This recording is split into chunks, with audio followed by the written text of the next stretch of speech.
नमस्कार, मी मनुश्री पाटील. करिअर मंत्रमध्ये आपलं स्वागत. करिअर मंत्रमध्ये आज आपण जाणून घेणार आहोत एखादं करिअर निवडलं किंवा एखादं करिअर निवडताना शिक्षणाबरोबर अगदी मेन लाईन बरोबर वेगवेगळे स्किल्स कोणते डेव्हलप करायचे याबद्दल आपण चर्चा करणार आहोत. आपल्याबरोबर ग्रोथ सेंटरच्या संचालिका सुचित्रा सुर्वे आपल्याबरोबर आहेत. तुमचं स्वागत आहे IBN लोकमतमध्ये. आणि तुम्हाला सुद्धा या चर्चेमध्ये सहभागी व्हायचं असेल तर तुम्ही आम्हाला कॉल करू शकता आणि त्यासाठी आमचा नंबर आहे 022-668-99263 या नंबरवर तुम्ही आम्हाला कॉल करू शकता. आपण एखादं करिअर निवडताना त्या करिअरच्या दृष्टीने प्रयत्न करण्यासाठी वेगवेगळे कोणते आणि दुसरे पॅरलल करिअर किंवा कोणते स्किल्स डेव्हलप करायला पाहिजे याबद्दल आपण चर्चा करणार आहोत. सुचित्राताई, आपण बघतो अगदी मेनस्ट्रीममध्ये मुलं जातात. आपण जे म्हणतोय की सायन्स, आर्ट्स, कॉमर्स ही शाखा तर त्या निवडतात. अगदी कोणाला बँकेत जायचं असतं किंवा कोणाला अगदी इंजिनिअरिंग, डॉक्टर असं वेगवेगळ्या शाखांमध्ये जायचं असतं. पण हे मेन स्ट्रीमचे करिअर निवडताना कसला आणि तयारी तुम्ही केली पाहिजे मुळात? आपण जर आत्ता बघितलं तर एम्प्लॉयेबल स्टुडंट्स म्हणजे ग्रॅज्युएट्स, पदवीधर बरेच निघतात, पण त्यातूनही एम्प्लॉयेबल स्टुडंट्स म्हणजे रोजगारक्षम आपण हा जर शब्द बघितला तर ह्यांच्यापैकी किती जणांना रोजगार मिळू शकतो हा एक मोठा प्रश्न आहे. म्हणून स्टुडंट्सने एक लक्षात घेतलं पाहिजे की डिग्री कॉलेज करताना काही गोष्टी म्हणजे सॉफ्ट स्किल्समध्ये, पर्सनॅलिटीमध्ये काही गोष्टी आपल्याला यायला पाहिजेत आणि त्याचबरोबर फंक्शनल आणि टेक्निकल स्किल्स म्हणजे जर तुम्ही एक विशिष्ट कोर्स घेत आहात तर त्याच्याबरोबर लागणारे स्किल्स आणि IT स्किल्स ह्या बेसिक या मुलांना डेव्हलप करायलाच पाहिजे. कारण होतंय काय की आर्ट्स घेतलं असेल, सायन्स घेतलं असेल तर आर्ट्स आणि सायन्स हे जरा अकॅडमिक आणि रिसर्च ओरिएंटेड आहे. तर तेव्हा तुमच्यामध्ये पेशन्स बिल्डिंग हवं आहे, वाचन हवं आहे, लिखाण हवं आहे, त्या ॲनालिसिस हवं आहे. त्यानंतरच तुम्ही पुढे जाऊन चांगले करिअर्स ॲक्च्युली घडवू शकता. तर आणि काय होतं बऱ्याच वेळा मुलांचं ह्या गोष्टींकडे लक्ष नसतं की आपल्याला ह्या गोष्टी पण डेव्हलप करायच्या आहेत आणि ते ओव्हरनाईट अशा डेव्हलप होणाऱ्या स्किल्स नाही आहेत. तर त्याची सुरुवात कुठेतरी डिग्री कॉलेजमध्ये आल्यानंतर करायला हरकत नाही आहे मुलांना. बरोबर. बीडवरून फोन आलेला आहे. दत्तात्रय कान्हे आपल्याबरोबर आहेत. बोला दत्तात्रय कान्हे, तुमचा प्रश्न विचारा. हा, मुलाला CET मध्ये 142 मार्क पडलेत रिपीट करून सुद्धा. तर पुढे काय करावं? मेडिकलला तर काय लागणार नाही तो मुलगा, तर पुढे काय शिक्षण घ्यावं? आय थिंक जर CET मेडिकलसाठीच ट्राय करतायत आणि तरीही होत नाही तर महत्त्वाचं आहे की एकदा चेक करावं, असेस करावं की त्यांचा कल आणि क्षमता कुठे आहे. कारण त्या अनुषंगाने मग वेगवेगळे करिअरच्या वाटा ओपन होतील.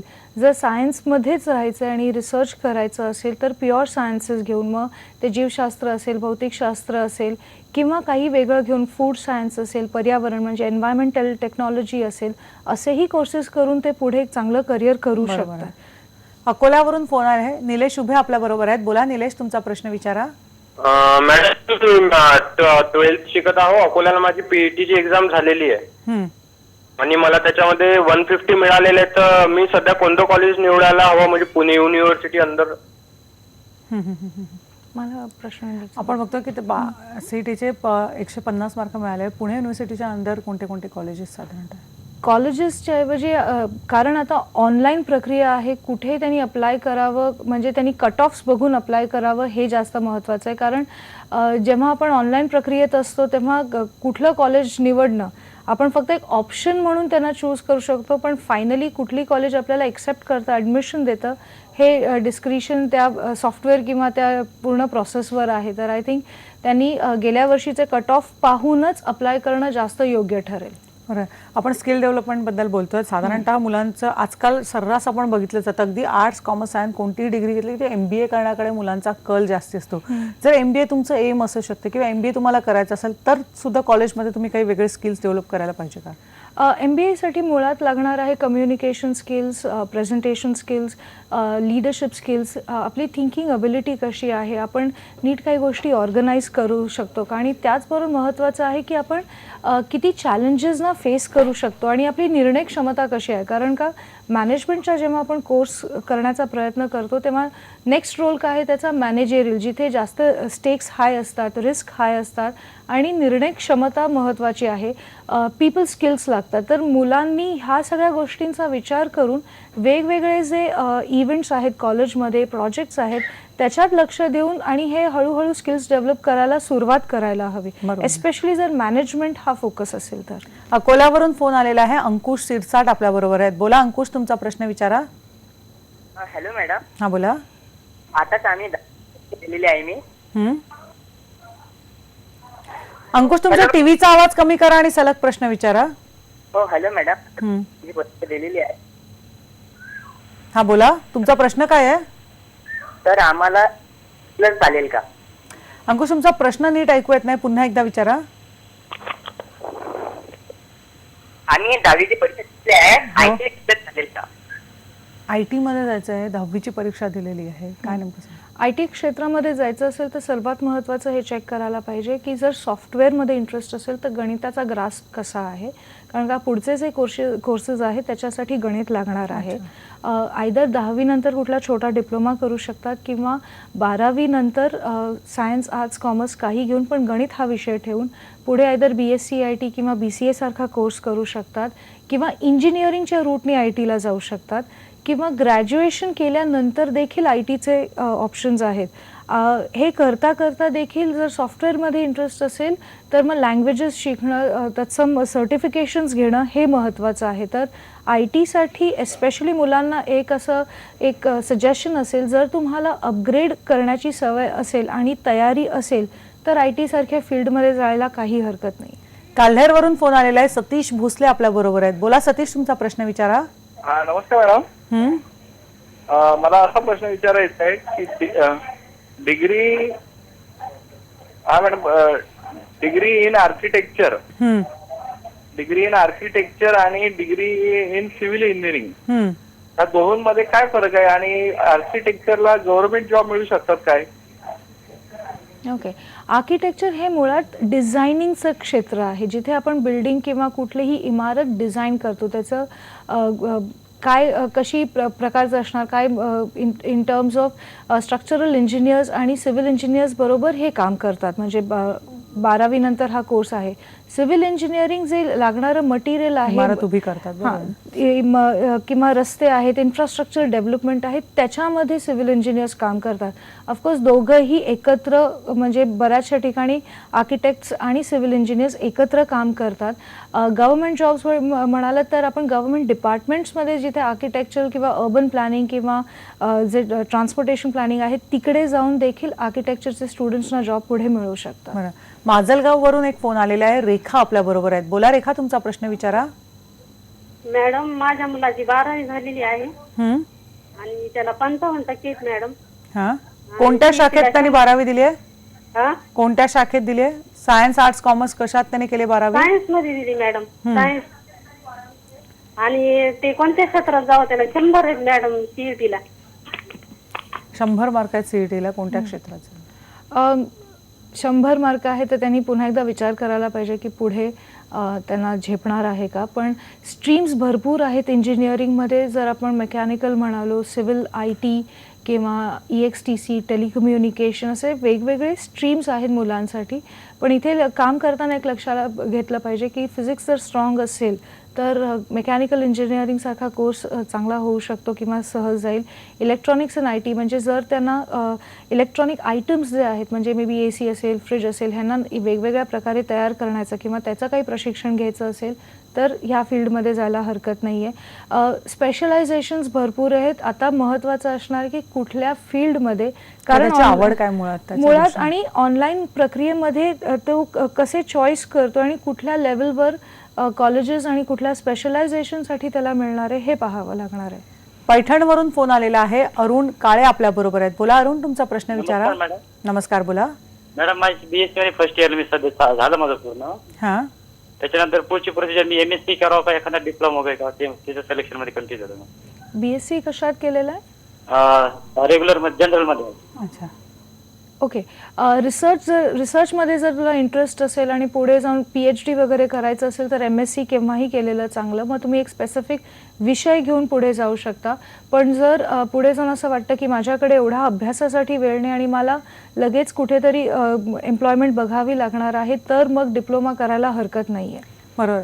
खूप सारे करिअर्सचे पर्याय आपल्या पुढे आहेत. त्या करिअरचे पर्याय निवड करताना खूप काळजी घेणं गरजेचं आहे, पण इतर स्किल्स सुद्धा त्याचबरोबर डेव्हलप करणं तितकंच गरजेचं आहे. याबद्दल आपण बोलणारच आहोत, पण घेऊया एक ब्रेक.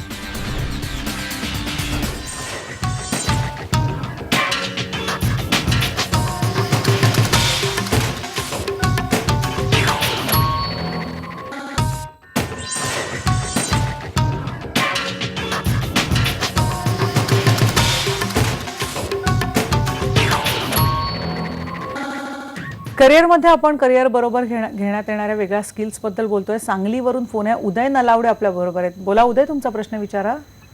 हा मॅडम, माझी आता 12वी झाली. हा, मग मला एव्हिएशन बद्दल माहिती पाहिजे होती. पुढे सॅलरी कशी भेटेल त्याच्याने? एव्हिएशन एक वेगळं फील्ड निवडायचं आहे ना, काय नेमकं सांगा. एव्हिएशनमध्ये जर जायचं असेल आणि जर पायलट बनण्यात इंटरेस्ट असेल तर त्याचे लायसन्सेस असतात, जिथे आपण private pilot licence, student pilot licence, commercial pilot licence आणि नंतर ATPLचं जे एअर ट्रॅफिक पायलट लायसन्स आहे ते फायनल आहे. त्याच्यासाठी काही परीक्षा असतात, फ्लाईंग आवर्स कंप्लीट करावे लागतात आणि DGCA म्हणजे directorate of civil aviation, directorate general of civil aviation ह्यांनी मान्यता दिलेल्या फ्लाईंग क्लब्समधनं हे आपल्याला ट्रेनिंग घ्यावं लागतं. तर त्या हिशोबाने एव्हिएशन करू शकतात किंवा BSc एव्हिएशन सारखाही कोर्स आहे. पण जर पायलट होण्याची इच्छा असेल तर ह्या लायसन्सेस किंवा हे फ्लाईंग आवर्स कंप्लीट करणं गरजेचं आहे. नगरवरून फोन आलेला आहे. शिवम काटे आपल्या बरोबर आहेत. बोला शिवम, तुमचा प्रश्न विचारा. हॅलो मॅडम, मला CET 130 मार्क पडले आणि माझं मॅथ स्ट्रॉंग आहे आणि केमिस्ट्री खूप वीक आहे. अच्छा. आणि त्यामुळे मला सिव्हिल किंवा मराईन इंजिनिअरिंग साईटला जाण्याची इच्छा आहे. तर माझ्या दृष्टीने दोन्हीपैकी कोणती साईट ठरेल, प्लेसमेंटच्या दृष्टीने आणि अभ्यासक्रमाच्या दृष्टीने पण? जर गणित स्ट्रॉंग असेल तर आय थिंक त्यांनी मेकॅनिकल किंवा त्यांनी जे डिसाईड केलं, केमिस्ट्री पण आहे इंटरेस्ट, तर केमिकल इंजिनिअरिंग सारखाही एक ऑप्शन त्याच्यासाठी ओपन आहे. पेट्रोलियम इंजिनिअरिंग आहे. तर ट्रेडिशनल जे आपले नेहमीचे जे आहेत कोर्सेस त्यांच्याकडे न पाहता ह्या 2-3 नवीन कोर्सेसकडेही बघायला हरकत नाही. अभ्यासक्रम जर तुमचे कॉन्सेप्ट्स क्लिअर असतील, फिजिक्स, केमिस्ट्री, मॅथ्स जर स्ट्रॉंग असेल तर इंजिनिअरिंगचा अभ्यास तुमचा होऊ शकतो. पण ऑफकोर्स तुम्हाला शिस्तबद्ध वेळ पाळावी लागेल आणि डिसिप्लिन राहून हे 4 वर्ष जर मेहनत केली तर काही हरकत नाही आहे. पुण्यावरून एक फोन आलेला आहे. अश्विनी देशमाने आपल्या बरोबर आहेत. बोला अश्विनी, तुमचा प्रश्न विचारा. Hello madam. बोला. आता माझी मुलगी 12वी कॉमर्स साईड नव्हती, 61% पडले, तर तिला पुढे कुठला कोर्स करावा ते म्हणजे प्रश्न आहे. काय करावं असं वाटतं? सायन्सला अनेक स्ट्रीम्स आहेत, पण कॉमर्सला बद्दल नेमकं काय सांगाल? अनेकांना उत्सुकता असते कॉमर्सबद्दल सुद्धा. कॉमर्समध्ये कसं आहे की कॉमर्स हा एक प्रोफेशनल फील्डसारखा आहे, जिथे तुम्ही BCom डिग्री बरोबर CA सारखा कोर्स सुरू करू शकता. पण एक आहे की CA साठी सातत्याने मेहनत घेण्याची गरज आहे. म्हणजे तो असा नाही की आज मी परीक्षेचा अभ्यास सुरू केला आणि उद्या मी परीक्षेला जाते. त्याच्यासाठी सातत्याने अभ्यास करायला हवा. तर बरेचसे प्रोफेशनल कोर्सेस आहेत जे फायनान्समध्ये आहेत, CA आहे, CS आहे किंवा ICWA आहे, असे आहेत. हे जर एवढे मोठे प्रोफेशनल कोर्सेस करायचे नसतील तर रेग्युलर जी कॉमर्सची डिग्री आहे किंवा मॅनेजमेंटची डिग्री आहे ते करून त्याबरोबर जे अकाउंटिंग सॉफ्टवेअर्स आहेत टॅलीसारखे त्याचं प्रशिक्षण घेऊन मग पुढे कुठल्याही कंपनीमध्ये जॉबसाठी अप्लाय करू शकता किंवा PG लेवलवर येऊन म्हणजे ग्रॅज्युएशन कंप्लीट केल्यानंतर बँकिंग, फायनान्स ह्या सगळ्या क्षेत्रामध्ये एंट्री घेऊ शकतात. हिंगोलीवरून फोन आलेला आहे. ज्ञानेश्वर फड आपल्या बरोबर आहेत. बोला ज्ञानेश्वर, तुमचा प्रश्न विचारा. हा मॅडम, माझी 12वी झालेली आहे. क्रॉप सायन्स होतं, काय करावं 12वी नंतर? पुन्हा एकदा प्रश्न विचारा. माझी 12वी झालेली आहे. हा, क्रॉप सायन्स होतं माझं. अच्छा. ओके. तर आता काय करावं समोर? जर क्रॉप सायन्सेस घेतले तर पुढे जाऊन ॲग्रिकल्चर एवढं एक मस्त चांगलं क्षेत्र आहे, तिकडे बघायला हरकत नाही आहे. मला वाटतं बराच स्कोप आहे ॲग्रिकल्चर. बराच स्कोप आहे, कारण आता ऑर्गॅनिक फार्मिंग येते, बरंचसं संशोधन रिसर्च ह्या फील्डमध्ये होत आहे. तर पुढे जाऊन ॲग्रिकल्चरल सायन्सेस किंवा डेअरी टेक्नॉलॉजी, हॉर्टिकल्चर, सेरिकल्चर असे वेगवेगळे 3-3 वर्षाचे कोर्सेस आहेत. त्याच्यामध्ये जाऊन पुढे आय थिंक करिअर चांगलं होऊ शकतं आणि ही शुड कन्सिडर दॅट. बरं, करिअर मंत्रामध्ये आपण अशाच गप्पा मारणार आहोत, तुमच्या प्रश्नांची उत्तरं घेणार आहोत, पण घेऊया एक छोटासा ब्रेक.